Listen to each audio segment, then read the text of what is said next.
31 जनवरी 2021 आज के दिन सीडीएसएल का रिजल्ट यानी कि Q3 का रिजल्ट आता हुआ यहाँ पर आप लोगों को दिखेगा। और सर आज आपके साथ ये पूरा रिजल्ट मैं डिस्कस करूंगा। और अगले दिन यानी कि 1 फरवरी 2021 बजट का दिन होने वाला है। और बजट कैसा जाएगा, क्या कुछ हो सकता है, थोड़ा बहुत यहाँ पर जितना मेरे को समझ में आ रहा है सर वो भी आपके साथ डिस्कस करूंगा। तो वीडियो शुरू करने से पहले एक छोटा सा रिक्वेस्ट करना चाहूँगा सर, जो लोग चैनल पर पहली बार जुड़े हैं उनसे छोटा सा रिक्वेस्ट, चैनल को सब्सक्राइब कीजिए, नोटिफिकेशन आइकन को प्रेस कीजिए और निश्चिंत हो जाइए मार्केट के सारे अपडेट्स आप तक पहुंचाने के लिए। तो सर यहाँ पर आप देख पाएंगे 29 जनवरी 2021 सीडीएसएल का क्लोजिंग प्राइस आपको दिखेगा 481 रुपया 50 पैसा। और ये सिर्फ और सिर्फ एनएसई के ऊपर ही लिस्ट है, यानी कि आपको सिर्फ और सिर्फ एक ही भाव दिखेगा। और स्टॉक आपको 0.61% 65% यहाँ पर नेगेटिव में ट्रेड करता हुआ दिखेगा, यानी कि उस दिन। और अगर आप यहाँ पर सिचुएशन की बात करें तो एक साल का जो इसका सिचुएशन रहा है वो सर यहाँ पर 87% का रिटर्न एक साल में बनाकर दे दिया है, डबल भी हो गया था। यानी कि अगर आप देखें 100% से ज़्यादा का रिटर्न यहाँ पर इसने दिया था, लेकिन थोड़ा बहुत करेक्शन कुछ दिनों में यहाँ पर होता हुआ हम लोगों को दिखा, जिसके चलते आपको 88% का रिटर्न आपको अभी भी 1 ईयर के चार्ट के ऊपर नजर आएगा।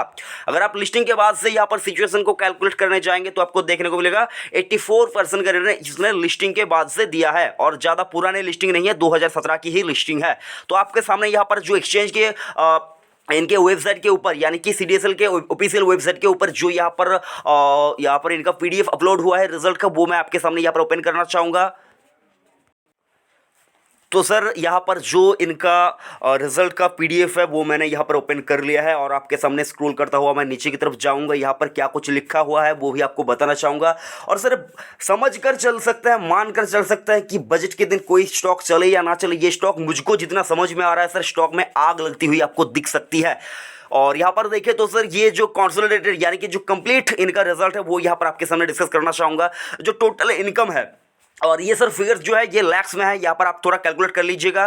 जो टोटल इनकम है वो यहाँ पर देखें तो सर 10,320 लाख का इनका टोटल इनकम हुआ है। जो पिछले क्वार्टर यानी कि Q2 के साथ कंपेयर करके देखें तो 10,116 लाख के मुकाबले 10,320 लाख, यानी कि क्वार्टर ऑन क्वार्टर जो इनका इनकम हुआ है वो यहाँ पर बढ़ता हुआ दिखेगा। और अगर आप ईयर ऑन ईयर देखें तो सर 6,848 लाख के मुकाबले देखें तो 10,320 लाख। तो सर समझ ही सकते हैं रिजल्ट यहां पर दमदार आता हुआ दिख रहा है। वही तरफ अगर आप देखें एक्सपेंसेस की बात करें यानी कि खर्चा, तो कंपनी का अगर आप देखें खर्चा जो था एक साल पहले पीछे चले जाए तो आपको दिखेगा 4,106 लाख का इनका खर्चा था। और अगर आप देखें एक क्वार्टर पीछे चले जाए तो 3,745 लाख का यहां पर इनका खर्चा था, जो खर्चा कम होता हुआ 3,264 करोड़ का इनका हुआ है। और नेट प्रॉफिट की बात करें तो यानी कि sir profit for the period अगर आप देखें जो ये तीसरा क्वार्टर यानी कि जो इस क्वार्टर का रिजल्ट यहां पर आपके साथ डिस्कस कर रहा हूं उस क्वार्टर में देखें तो सर जो इनका प्रॉफिट हुआ है वो प्रॉफिट कितना हुआ है 5,402 लाख का। और अगर आप देखें एक क्वार्टर पीछे 4,886 लाख के मुकाबले 5,402 लाख। और अगर आप देखें वही एक साल पीछे चले जाए तो सर 2,160 लाख के मुकाबले 5,402 लाख। समझ ही सकते हैं सर प्रॉफिट में कितना ज्यादा ग्रोथ यहां पर नजर आ रहा है ईयर ऑन ईयर। तो सर मैं आपको कहना चाहूंगा अगर आपके पोर्टफोलियो में ये स्टॉक मौजूद है तो सर भूल कर भी इस कंपनी को बेचने की जल्दबाजी मत करना। मैं क्या कह रहा हूं समझने की कोशिश कीजिए। सर ये स्टॉक आपने ले लिया है तो समझ लीजिए कि आपने अपने पोर्टफोलियो में सोने जैसा एक स्टॉक को यहां पर जगा दिया है। तो सर उस स्टॉक को आप अपने पास रखिए। और जितना मुझको समझ में आ रहा है सर ये स्टॉक 1,000 पार करता हुआ आपको नजर आएगा। समय लगेगा, हो सकता है थोड़ा बहुत, 1 साल लग सकता है, 2 साल लग सकता है, लेकिन सर 1,000 पार ये स्टॉक कर लेगा। ये मैं मतलब मेरी पर्सनल ओपिनियन है। और सर एक डिस्क्लेमर देना चाहूंगा सर, बहुत ही नीचे के भाव से भी मैंने स्टॉक में निवेश करना शुरू किया था। और सर देखें तो सर आज भी मैं ये स्टॉक को होल्ड कर रहा हूं और आगे चलकर इन लॉन्गर टर्म मैं स्टॉक को अपने पोर्टफोलियो में रखना पसंद करूंगा, जो कि एक डिस्क्लेमर था। और अगर आप देखें 100% से ज़्यादा का रिटर्न मुझको ये स्टॉक बनाकर दे रहा है, लेकिन तब भी मैं स्टॉक को होल्ड करना चाहूंगा क्योंकि सर ये स्टॉक आपको देखेंगे आप देखेंगे क्योंकि सर डिमांडेबल काउंटर है। सर लोग जितना ज़्यादा डीमैट अकाउंट खोलेंगे, लोग जितना ज़्यादा बाय सेल करेंगे, लोग जितना ज़्यादा आईपीओ आएगा, सारे कुछ का फायदा यहाँ पर सीडीएसएल को होता हुआ नजर आएगा। तो सर बहुत ही डिमांडेबल काउंटर है सर, इस स्टॉक को आपके पास रखना चाहिए। और स्टॉक का टारगेट जो कि सर शॉर्ट टर्म की बात करें तो सर यानी कि 1-2 महीने के अंदर अंदर ही स्टॉक आपको हो सकता है 600 का भाव ही दिखा सकता है।